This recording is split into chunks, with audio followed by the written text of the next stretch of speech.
Most of us go through life trying to do our best at whatever we do, whether it's our job, family, school, or anything else. I feel that way. I try my best.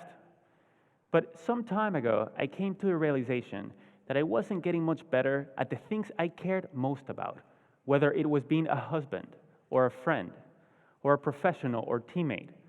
And I wasn't improving much at those things, even though I was spending a lot of time working hard at them. I've since realized from conversations I've had and from research that this stagnation, despite hard work, turns out to be pretty common. So I'd like to share with you some insights into why that is and what we can all do about it.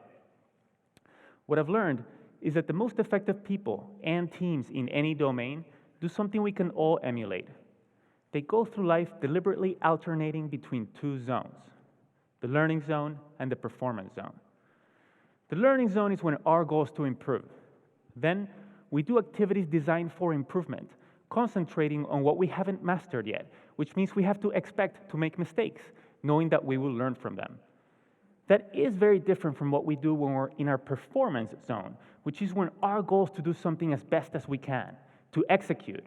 Then we concentrate on what we have already mastered and we try to minimize mistakes.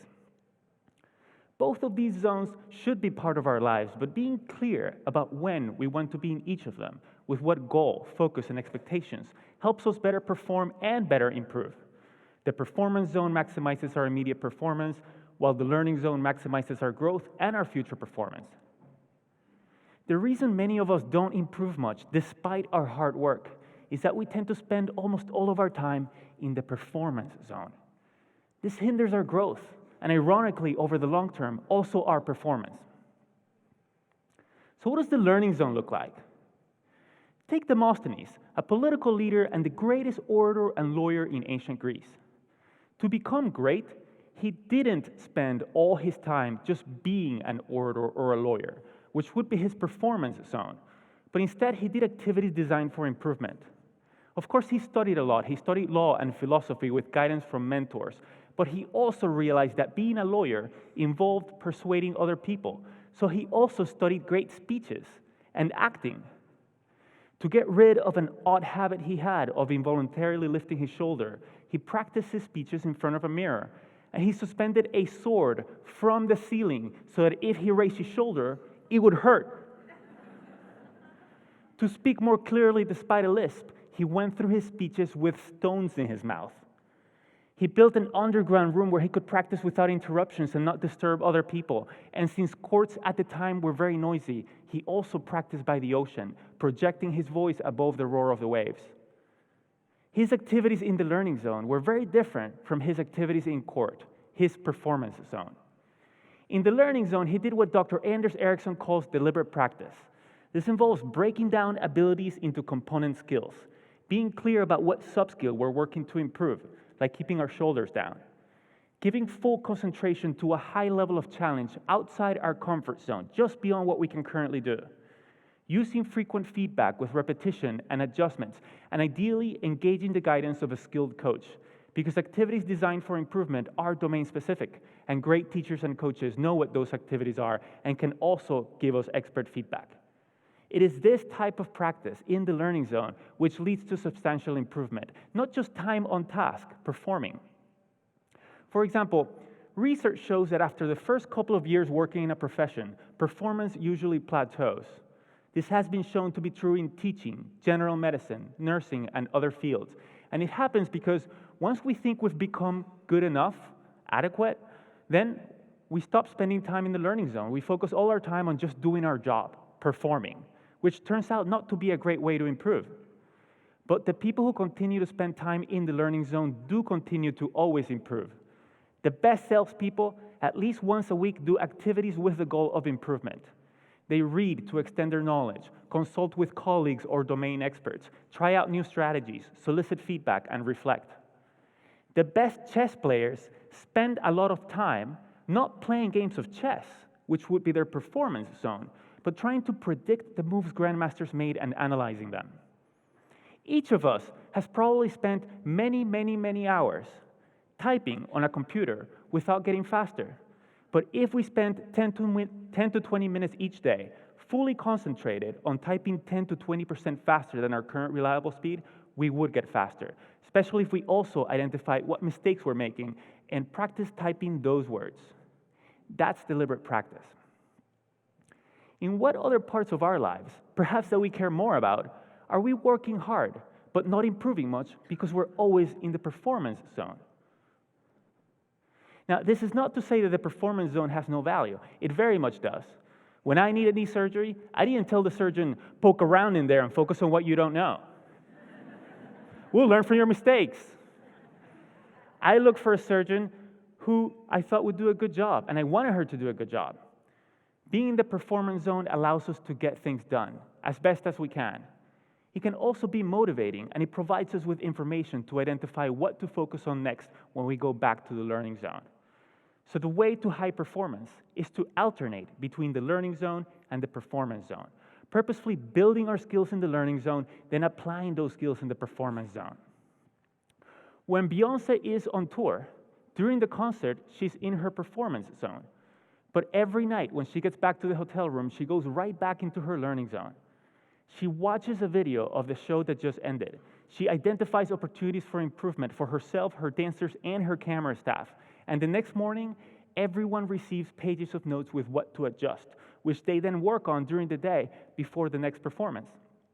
It's a spiral to ever-increasing capabilities, but we need to know when we seek to learn and when we seek to perform.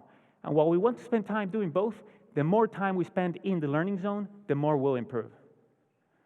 So how can we spend more time in the learning zone? First, we must believe and understand that we can improve, what we call a growth mindset. Second, we must want to improve at that particular skill. There has to be a purpose we care about, because it takes time and effort. Third, we must have an idea about how to improve, what we can do to improve.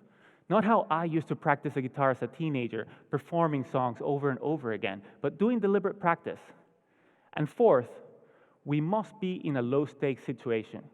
Because if mistakes are to be expected, then the consequence of making them must not be catastrophic or even very significant. A tightrope walker doesn't practice new tricks without a net underneath, and an athlete wouldn't set out to first try a new move during a championship match.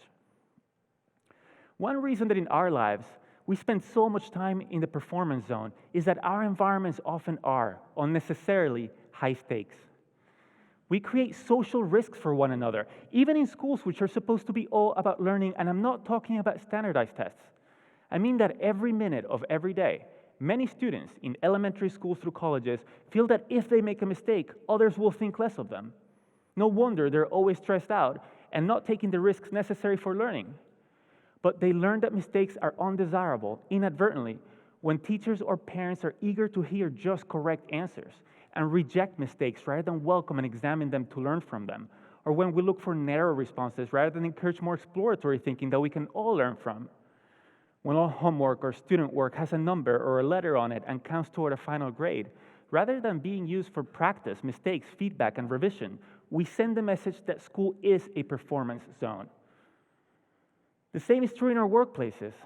In the companies I consult with, I often see flawless execution cultures, which leaders foster to encourage great work, but it leads employees to stay within what they know and not try new things, so companies struggle to innovate and improve, and they fall behind.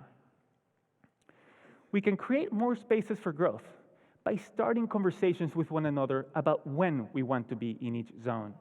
What do we want to get better at and how?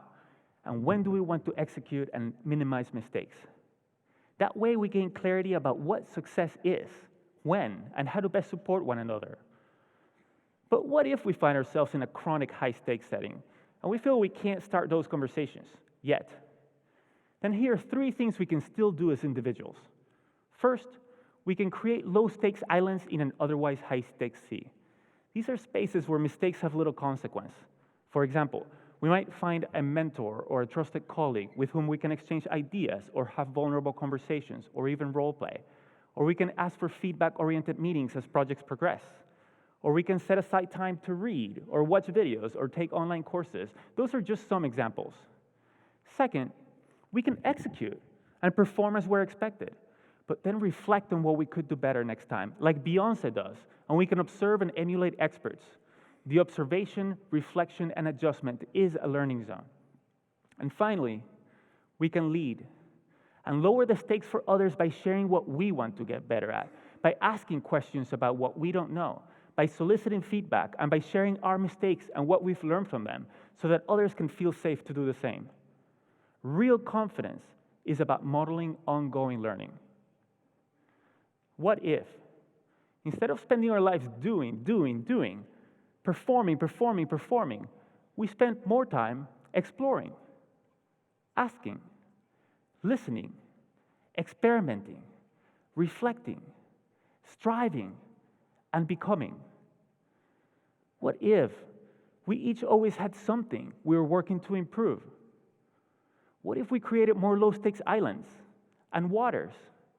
And what if we got clear within ourselves and with our teammates about when we seek to learn and when we seek to perform, so that our efforts can become more consequential, our improvement never ending, and our best even better?